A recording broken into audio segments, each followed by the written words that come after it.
Well, we're finally gonna get back to the Trans Am project. It's been way too long. I know, sorry. Let's review. This has been sitting here for about a year unrunning. I've been trying to deal with the bodywork and getting it all taken care of, which if you've been following along, you've seen some of this. It's starting to get way too cold to do any kind of body work. The plan is to get it up and running. That way I can come out and start it, you know, get things circulating and moving just as I need to. And if I need to switch from the bay it's in right now to my lift bay, I can do that without pushing it. Old iron is heavy. I've got my checklist of things. There we go. This is what needs done before I can even get it started. I'm gonna stick those right here. Wiring loomed. Oh, great. That's fine. All right. Alternator. Okay. Don't worry. The wiring nut is just temporary. Okay, so we got the starter. Okay, let me grab some wrenches. Whoa. Forgot that wasn't bolted in. Nope. Nope. Perfect. First time.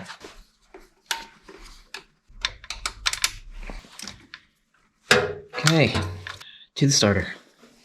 I don't know if any of you have ever tried to pick up an F-body door from the 70s, or even 80s, I guess. They're not exactly the lightest things, so what you want to do is you want to get a wide stance, and as you're pulling, you want to yank and sort of twist your back at the same time, because they weigh like 120 pounds.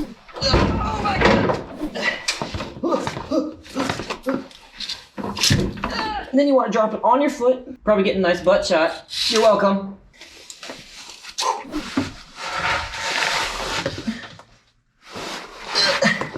Ow! I'm pulling my own hair.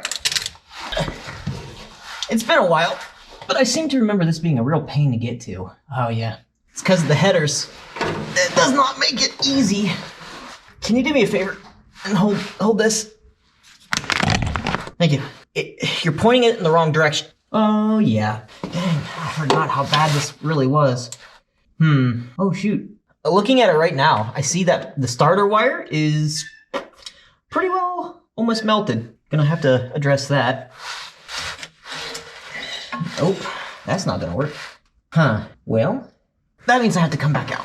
Okay, here we go. Inchworm, suck it in. What is that? Oh, a stick, okay. Holy shiitakes. You know, I should probably just jack the car up. Oh. It's pretty bad when it's easier to pull the entire starter to get to the wiring. I'm not being dramatic. Come in, look at this. The starter wiring drops right down through here. And if you can see, and I don't know if you can from this angle, but what's in the way is the cross member, which is right here, and the headers that drop down straight down right here.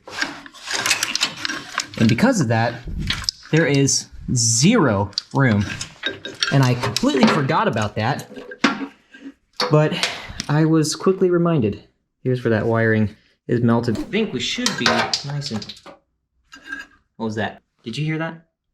What are you? Oh, you're for the... Oh, it was the wire nut. Remind me later when I ask. The black? Or is that brown? That's brown. The brown and the yellow wire should be together. I'm gonna forget. I'm gonna ask. Let's take this rat's nest and... What? Crying out loud. Okay.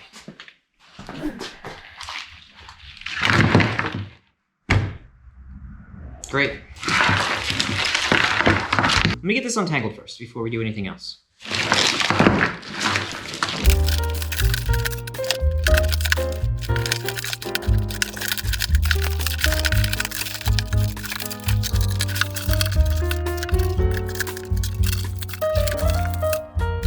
Okay, let me walk you through what we're looking at here. So this might not look like it, but I've already gone through all of this. And you see all these colored zip ties and everything. I've sorted it out, ran it, routed it the way I would like it to be routed well over a year ago at this point. And here are the starter wires. So these are the big ones. And why I'm pointing these out is because these are running really closely to the header. And as you can see, it's already charred pretty crispy. So we'll end up cutting this out and put a new end on it. These look okay. So what I plan to do with the Loom, at least for now, is to just go through it real quick, check all the connections. I'm gonna have to wait until my really nice braided fiberglass Loom comes in so I can do the parts that are gonna be close to the heat source, like the headers. I'll just leave those bare for now, but I'm gonna just go through this a little bit to see if there's anything that needs repaired. So let's do that. Heat shrink, different connector ends.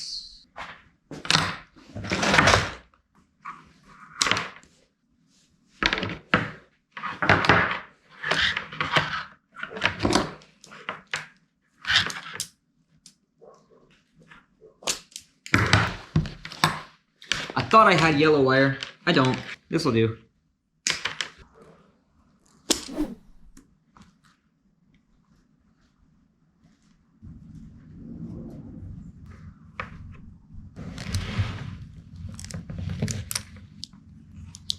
It doesn't have to look gorgeous because this is all going to be under a heat shielded loom, so I'm not too worried about it. As long as it's, you know, making a good connection, gauge is good, and all that stuff, I think we're good to go.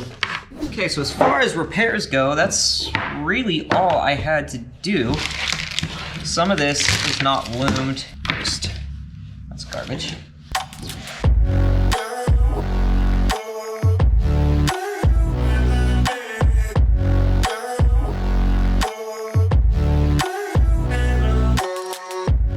I think that does it. Next thing on our list, distributor repositioned. Okay, so this is the distributor, which I'm sure if you're watching this video, you probably already know this. I need to reposition this. As you can see right back here, the vacuum advance is hitting the firewall. The original point style distributor was a lot smaller than this. So when I set this down in its position as it is right now, obviously that's just not going to work.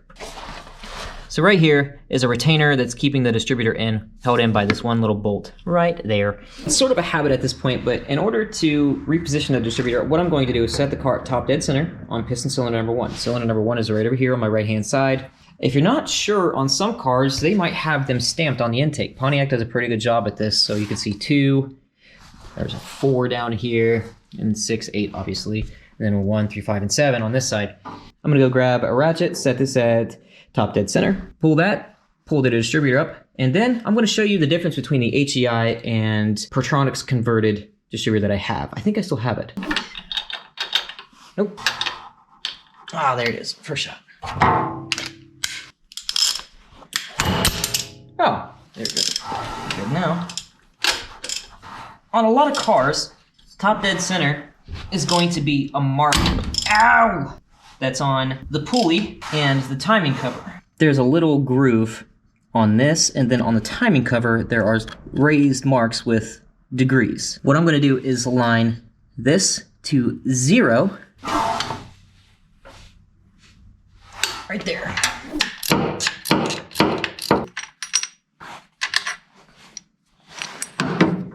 This should just come straight up. Okay. Because it's out of the car, I wanted to show you a quick side-by-side comparison of the HEI versus the point style distributor that was originally on the car. This one has been converted to a Protronics unit, so you can see 2 wires coming out of it. Typically this would just be a single wire and would have an oil-filled coil to go along with it. So these 2 things is what this ultimately replaced, which has the coil pack right here on top. Some people really like this. And this was fine for a while. It just wasn't quite doing it for what I needed. I had one of these, thanks to my uncle, laying around and just given to me. I restored it, a brand new cap and internals and coil pack and all that stuff. And after I did that, it ran really strong and nice and consistent all the way through the RPM range. If you've been following along on any of this progress, then you know the original car was a 74 Firebird Esprit with a factory 400 2-barrel. And all cars up to 74, at least in Pontiac, had this style of a distributor. 75, though, they switched over to everything getting an HEI. that's one of the reasons I'm going with this, because I'm calling the car a 75 Trans Am, and there's some other things that go into why that is. Not going to go into it right now. What matters is the car performing, you know, reliably, and this just is easier all around to just maintain over longer periods, especially if the car, you know, sits for any lengthy period of time. Anyway, I just wanted to show you the difference between those two units while I had it out. But now let's put this back in the car. Oh, I don't know. Something like this should be okay. Make sure you don't get junk down in there. So this is pretty much where I want it to be, I think. I'm going to pop the cap off to see where I'm at. There's a shaft that comes up through that hole where we pulled this out of, and it has like prongs basically, or it's like a shaft that has a cut right down into it that keys in to the bottom of the shaft that drives the distributor to keep everything all in time with each other. Sometimes it can be really difficult to time those things together, kind of fiddling back and forth and battling with that forever until you start saying cuss words and you want to set the car on fire. However, if you just set the distributor where you want to, and either you can bump the motor with the starter or you can rotate it by hand, and it's easier with two people, of course, while shoving down on the distributor, and eventually it'll just key in and drop down where it needs to. Let's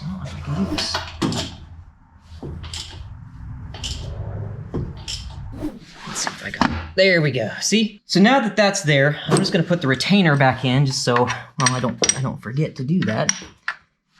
I have reset the car at top dead center, and what I'm gonna do is take the cap off to see where I'm pointed here, and then put that as number 1, and then we're going to put the boots on where they should go.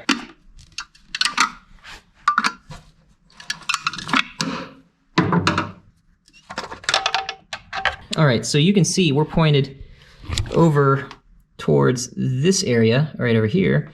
So when I set the distributor cap back down, this is number 1.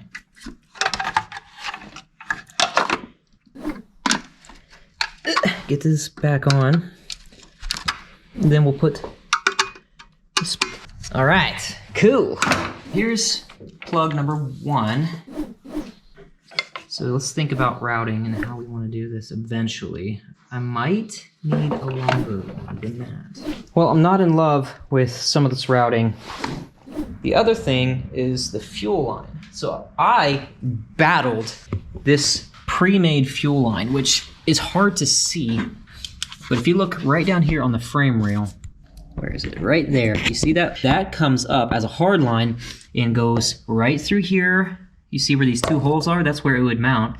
And then it dips down underneath the header right here, goes across the cross member to the other side, where it then comes out under here and goes into the fuel pump. Is instead of running it right here close to the header, I might just go off of it right here and take it across the transmission tunnel that way, because I think it'll be cleaner, it'll keep it away from the heat, and it'll still get me to the other side where I need it to be. And once I'm over here, I'll run it down this side of the frame rail, or the subframe rail, and then across down here by the power steering pump. I think that is a better option. I don't know why Pontiac did that, truthfully. I don't know. At least that's my thought. I don't know, maybe you have a better idea. Okay, new day here on the Trans Am project.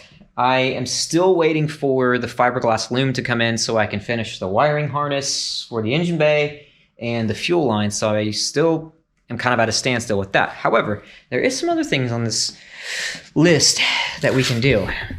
All right, so we have wiring loomed, mostly. Distributor repositioned, yes, check. Fan shroud. So fan shroud is next.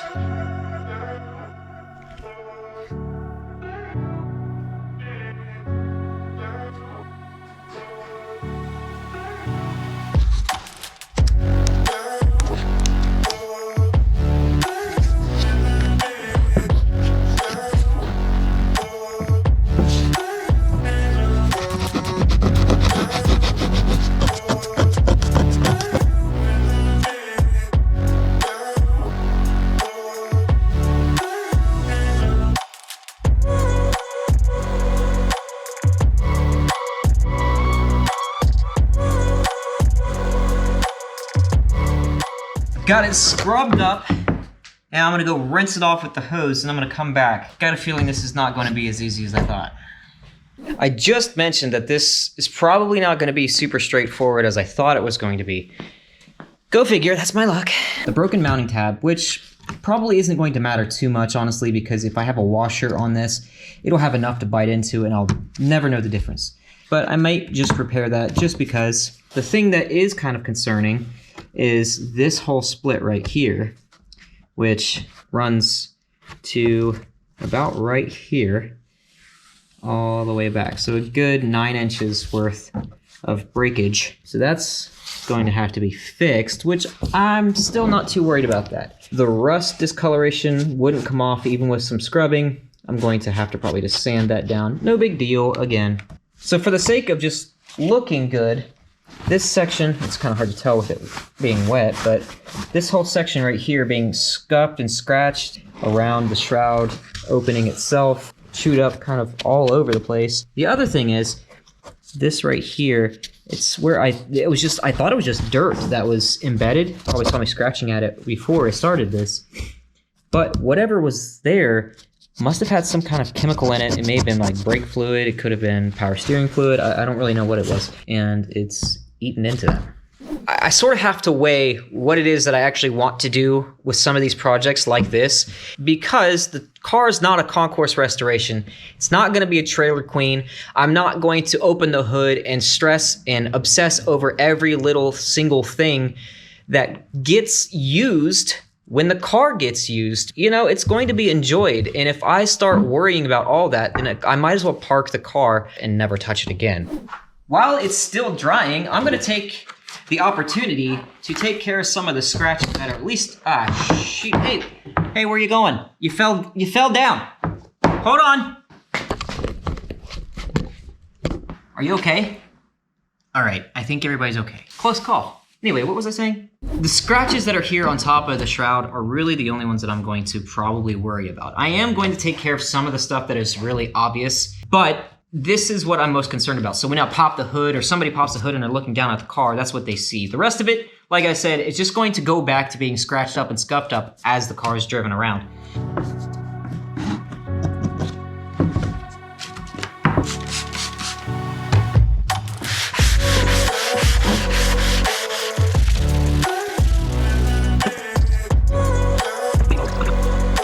I'm gonna carry on doing this. You can carry on hating me down in the comment section below.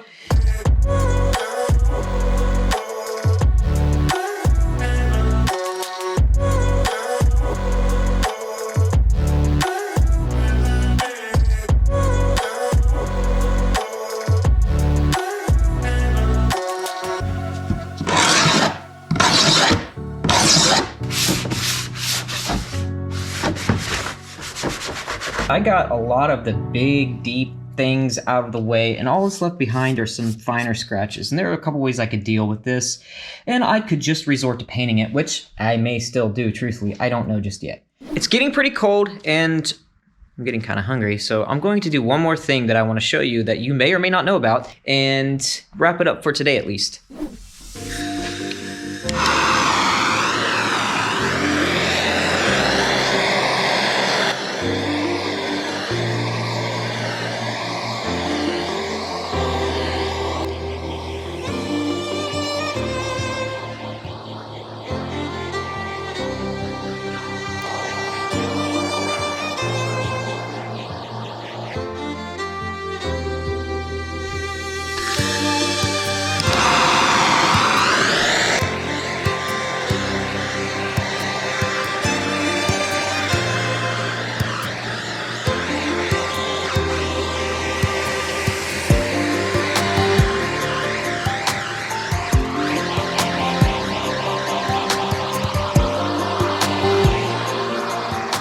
Well, it didn't do terribly. You can see it's a little splotchy here and there, but I just went over it real quick.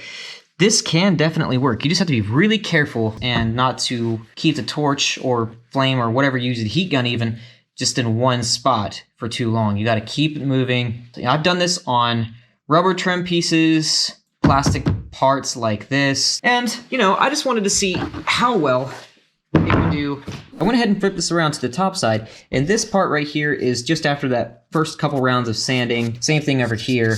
Hit this side with the torch. So you can see, maybe, on camera, no, yes. No, yes.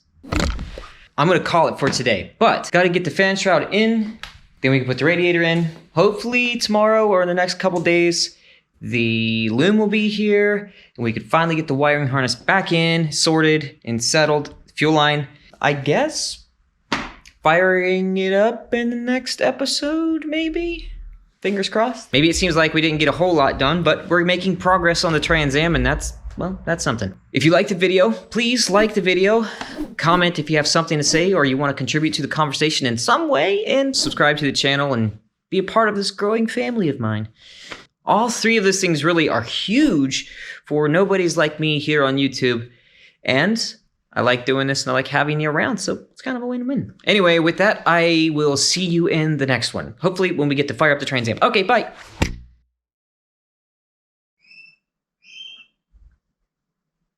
What the heck is that? No reward. Without risk. I can't reach it. That thing's kind of ugly looking.